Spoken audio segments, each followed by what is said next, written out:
Bismillahirrahmanirrahim. Assalamualaikum warahmatullahi wabarakatuh. Perkenalkan, nama saya Robiatul Nadulia dari Fakultas Ilmu Komputer, jurusan Teknik Informatika, Universitas Tomakaka Mamuju. Baik, pada kesempatan kali ini saya akan memenuhi mata kuliah perancangan sistem informasi, di mana pada mata kuliah ini kami ditugaskan untuk menjelaskan mengenai konsep dasar sistem informasi.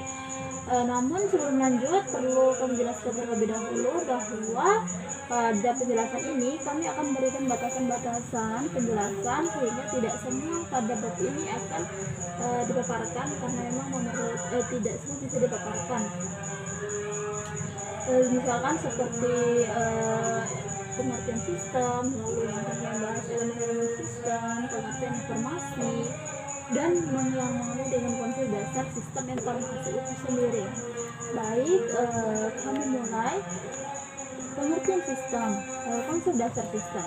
Sistem merupakan suatu elemen-elemen yang saling terkait dan saling bekerjasama untuk memproses masukan atau input yang ditujukan kepada sebuah sistem tersebut, dan kemudian akan menghasilkan output atau keluaran yang diinginkan. Elemen-elemen sistem terdiri dari tujuan sistem, batasan sistem, kontrol sistem, input, proses, output, dan umpan balik. Dari beberapa hal yang telah disebutkan tadi, sebenarnya ini digambarkan dalam sebuah gambaran atau siklus. Namun karena kami tidak bisa menampilkan gambaran tersebut, maka penjelasannya adalah tujuan sistem, batasan sistem, kontrol sistem itu sangat berpengaruh untuk input, proses, dan output. Jadi dalam sistem ini input data itu diinput, dimasukkan menggunakan perangkat masukan, mungkin menggunakan perangkat masukan atau dimasukkan oleh seseorang yang mengendalikan sistem itu, kemudian diproses, lalu setelah diproses maka akan menghasilkan keluaran diinginkan atau output. Nah, ketika keluaran ini telah diinginkan, telah dihasilkan atau output ini telah dihasilkan, maka akan terjadi umpan balik dari output ini. Apakah umpan baliknya nanti dianalisis oleh pengendali sistem, apakah hasil keluaran ini telah sesuai dengan sistem yang diterapkan atau diinginkan ataukah belum.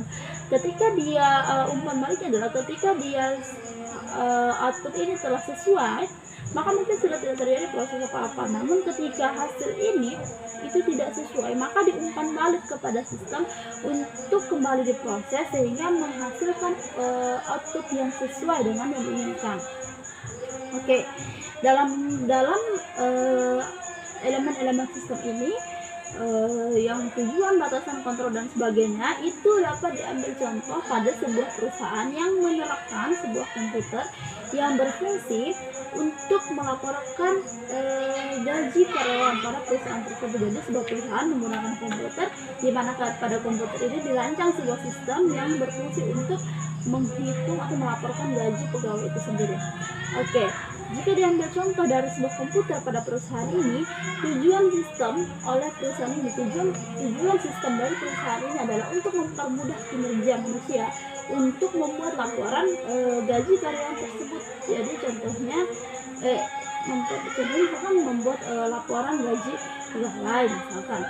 Selanjutnya di sini yang kedua adalah batasan sistem. Batasan sistem di sini adalah batasan mengenai kinerja komputer. Jadi komputernya di sini dibatasi kemampuannya dan kapasitasnya untuk membuat laporan gaji karyawan itu saja. Itu batasan kapasitasnya dan kemampuannya. Lalu batasan selanjutnya adalah kemampuan dari seseorang untuk mengendalikan sistem tersebut. Lalu yang ketiga adalah kontrol sistem. Kontrol sistem ini adalah berfungsi untuk mengontrol sistem tersebut. Kontrol sistem ini terdapat pada komputer itu sendiri, prosesor itu sendiri. Selanjutnya adalah input sistem. Input sistem ini berupa data yang dimasukkan oleh seorang yang mengendalikan sistem tersebut, yang kemudian nanti data inilah yang akan diproses, misalkan data mengenai gaji pegawai. Selanjutnya adalah proses sistem. Jadi proses ini ada ketika data telah dimasukkan oleh seseorang yang mengendalikan sistem itu, kemudian diproses oleh komputer ini. Jadi komputer ini memproses data yang telah dimasukkan tadi, data pegawai misalkan yang akan dihitung gajinya.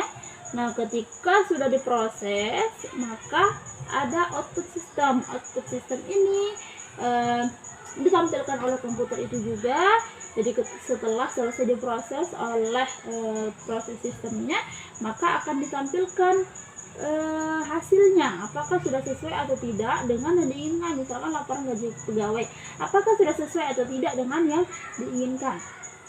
Misalkan di sini ditampilkan oleh monitor atau perangkat-perangkat lain. Nah, ketika output ini sudah keluar, nah di sini berfungsi umpan balik. Ketika laporan ini telah ditampilkan di monitor, misalkan di monitor komputer ini, karena berfungsi sebagai output adalah monitor, ketika laporan ini sudah sesuai, maka mungkin umpan baliknya adalah yang dapat dianalisis oleh seorang yang mengendalikan sistem ini adalah laporan ini sudah sesuai, berarti sudah bisa diserahkan ke atasan. Ketika belum selesai atau belum sesuai dengan yang diinginkan, berarti ada proses yang terjadi selanjutnya. Itulah yang dimaksudkan dengan elemen-elemen sistem yang tadi.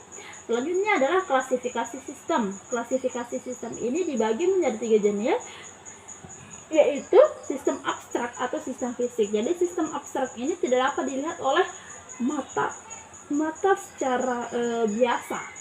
Jadi sistem abstrak ini itu terlihat itu berupa ide-ide yang belum dituangkan. Contohnya misalkan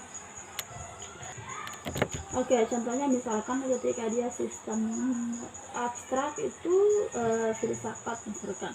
Lalu kalau sistem fisik misalkan itu bisa dilihat secara mata biasa, misalkan yang sering digunakan oleh manusia, sistem akuntansi, sistem komputer dan sebagainya. Yang kedua adalah sistem alamiah dan sistem buatan. Sistem alamiah ini tergantung pada kondisi alam. Sistem alamiah jadi tergantung dengan kondisi di sekelilingnya, misalkan rotasi bumi, terus cuaca dan sebagainya, itu yang tergantung dengan alam.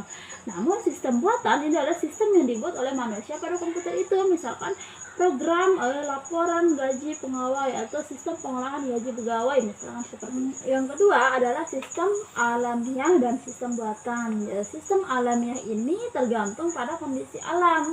Jadi misalkan dia kalau diberi contoh itu rotasi bumi, cuaca, ini tergantung pada kondisi alam yang di luar kehendak manusia. Yang selanjutnya adalah sistem buatan.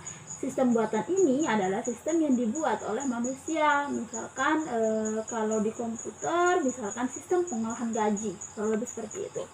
Lalu yang ketiga adalah sistem tertutup dan sistem terbuka. Sistem tertutup itu adalah sistem yang tidak sama sekali berhubungan dengan bagian luar sistem. Jadi dia tidak dipengaruhi oleh keadaan di luar sistem itu sendiri. Kalau sistem terbuka ini dia berpengaruh dengan keadaan di luar sistem yang berjalan. Oke, selanjutnya adalah analisis dari sistem. Jadi analisis sistem ini itu sistem bisa berjalan itu karena 3 perangkat. Jadi perangkat keras atau hardware, perangkat lunak atau software, dan pengguna atau brainware. Jadi kalau dianalisis sistem ini dipengaruhi oleh 3 komponen, yaitu perangkat keras, perangkat lunak, dan pengguna. Mengapa perangkat keras ini perlu? Kita ambil contoh dari perusahaan tadi, komputer perusahaan tadi. Jadi untuk menjalankan sebuah sistem maka kita memerlukan sebuah komputer. Ketika sistem itu dijalankan oleh sebuah komputer, maka kita memerlukan sebuah komputer. Nah, komputer ini adalah salah satu perangkat keras. Jadi tidak bisa ada perangkat lunak. Jadi perangkat lunak ini tidak memiliki wadah ketika perangkat kerasnya tidak ada. Maka yang harus ada itu adalah perangkat kerasnya terlebih dahulu, komputernya. Nah, ketika komputernya telah ada, maka perangkat lunaknya misalkan sistem pengolah data, atau misalkan dibuat sebuah sistem pengolahan gaji. Nah, sistem pengolahan gaji ini berwadah di perangkat keras tadi atau di komputer tadi. Ketika ada perangkat keras dan perangkat lunak, selanjutnya adalah bagaimana cara menggunakan yang dua ini, bagaimana caranya yang kedua ini bisa berfungsi, karena perangkat keras dan perangkat lunak tidak akan bisa berfungsi sendiri ketika tidak ada penggunanya. Maka di sini diperlukan yang namanya pengguna atau brainware. Oke, selanjutnya adalah pengertian konsep dasar informasi. Ada banyak konsep dasar informasi, namun kita berfokus pada pengertian informasi.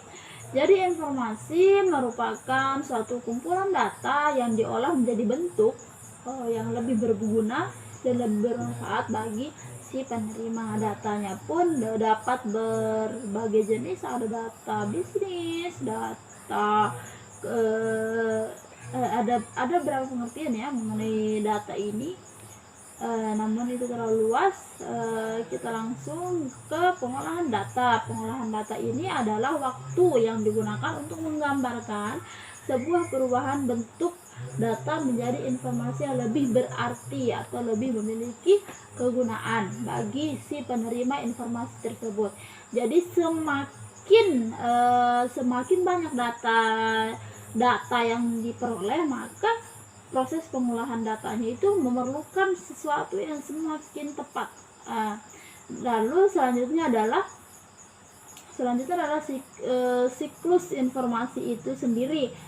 Dia memiliki beberapa kesamaan dengan siklus sistem, yaitu input, proses, output, lalu umpan balik. Jadi kalau kita jabarkan, misalkan input, ada data yang diinput, ya informasi ya, misalkan informasi data itu diinput, contoh misalkan diberikan kepada pada suatu organisasi.